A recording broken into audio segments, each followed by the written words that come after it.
Snap points link the sensitivity point of the object that you are drawing to a given characteristic point of another object, for example, to the midpoint or the intersection point. Activating the snap box, we can enable or disable certain snap options. With the midpoint snap, we can connect to the midpoints of the sides of objects.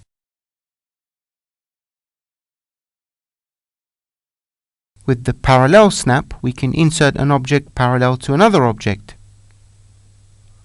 With the perpendicular snap, we can insert an object perpendicular to another object.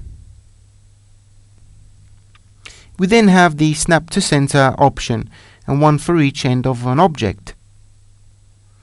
Then we have the snap to final point of an object and the intersection snap that, when selected, activates the snap to intersection between the various sides and axes of the objects.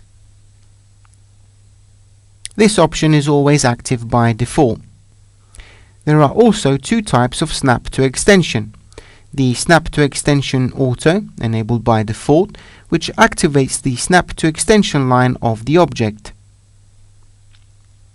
Or, alternatively, the snap to extension from snap, that helps you to identify the snap point.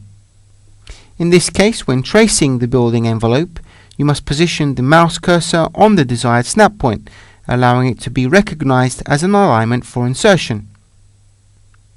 This will result to be the only intersection proposed by the program.